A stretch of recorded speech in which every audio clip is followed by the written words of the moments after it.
Hey, welcome to day 2.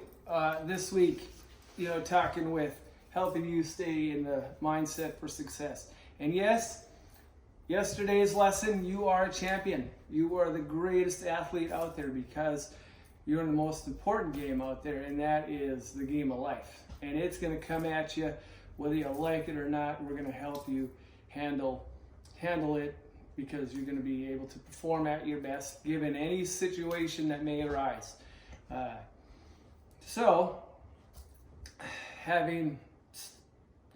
Continuing on with this, one thing as a champion must do is, take that time to prep.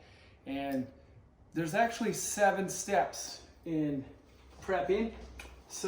Or 7 steps for success. And the first and foremost is the prep. Now, many people think of with champions as being athletes and whatnot, and that's that pre-season and whatnot, but it actually happens before that. So we're taking the time here to prep, and we're going to focus today and again all this week on prepping, and you'll learn more on the why next week.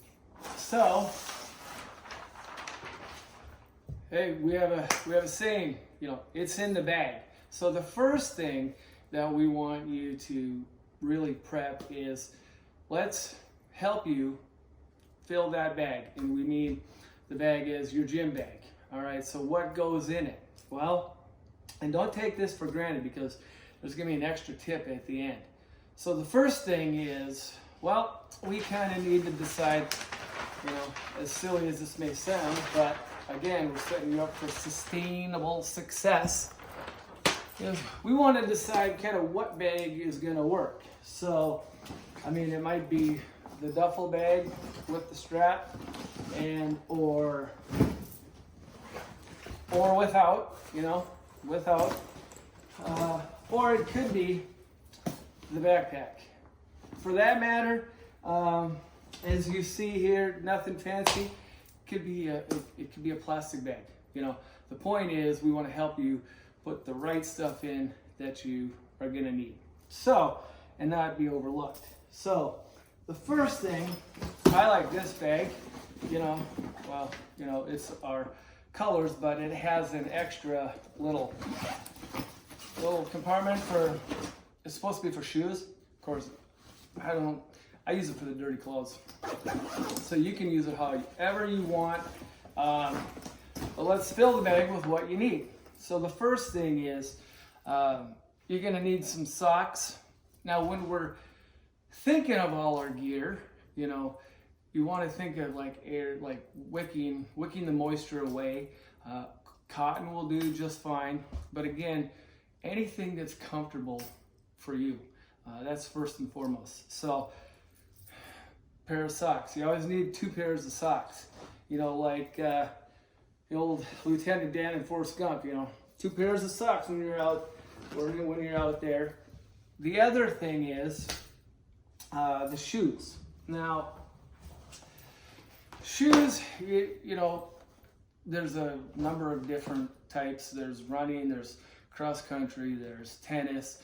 Back in Minnesota, originally it was always the tennis shoes.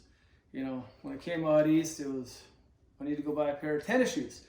And they're like, what, are you going to go play tennis? So tennis, whatever, sneakers. So starting out, really, you just want a pair. It can be cross trainer, it can be running, but it wants something to have support, flexibility, and again, some, be careful for the moisture, so you want it to kind of wick away or be very ventilated. So, habit, I always like to be more prepared. So I always put 2 pairs. These we'll get into a little bit later on why you'd want to wear these, but for now, just focus on a pair of nice, comfortable cross training or running shoes. So we're just going to put them in here. So we got the socks, we got the shoes, and again, this is why originally I was saying you got to kind of learn to find out what bag is going to be right for you. Trust me, I've got plenty of bags. And next, we're gonna look at shorts, sweats. Again, I always say it's like 70 or 90 in my world, but I don't like being cold, so I'll pack extra. So pair of shorts, sweats, you know, the old-fashioned sweatpants, or a little more insulated. Again, you never know where you're gonna be in the gym, at home, at the studio. We like to keep it comfortable. Shorts would be fine here, but you know, again, that's up to you. But shorts, sweats, so I'll throw them in. All right, so we got the shoes, the socks, the shorts, the sweats. All right, need the t-shirt. All right, can't forget that t-shirt. Again, cotton's okay. You want to think of air wicking, you know, air wicking, moisture wicking, you know, just getting the sweat away from you. And again, because I'm cold, I like to be in layers. Light sweatshirt or a hoodie. You know, I don't know, something about it, I just like to be in layers. Next, couple things. What you want is maybe a towel. Now, a towel for many reasons. You might need a couple towels. One for the sweat, could be the bath towel, could be a chamois. I actually have a blue chamois. It's going to show you that is very handy. Now, that you would think is a well-packed bag. You know, it's in the bag. Now, a couple things for you to consider. One, you know, if you're gonna need to take a shower after, so you're gonna need a toiletry bag. Now, could be coming in a different, again, you gotta decide what's right for you. This one, okay, can hang, puts it all right there, saves the space, or the old-fashioned is just fine, which I like here. So we'll throw that in there. Then we want to think of, you know, always, it's a good pair, you know, an extra pair of delicates, underwear, whatever you got, you know, to each their own. But when in doubt, pack an extra. And then, I was going to show you, but sweatbands, because if you are the type of person to sweat easily, whether you got a nice full set of hair or don't or whatnot, but you want to avoid the sweat, is, you know, the headband, sweatband. I do actually have blue and black of those. A couple other things is you want to think of is like a fitness tracker. Could be a pedometer, step counter, could be your fitness watch. You know, do you have to have them? No. Again, but you may want to think of your IF journal, where you can be recording your progress. I'll throw that in there. And or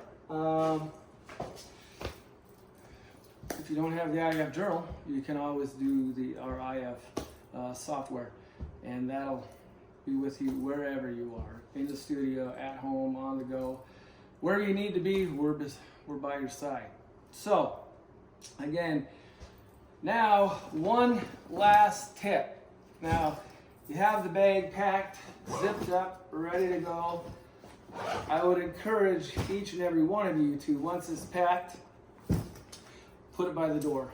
I have done it myself a few times. I've had many clients do it a number of times. They will have the bag packed and it is where they left it, and it wasn't by the door. So they come here and like, oh my God, I forgot my bag. So once it's packed, put it by the door, one less thing to forget. So there it is. Tomorrow we're going to be on day 3, week of the prep, and it's all about helping you, you know, stay in your champion mindset for success. Well, you really should hit pause before. Anyway, and action.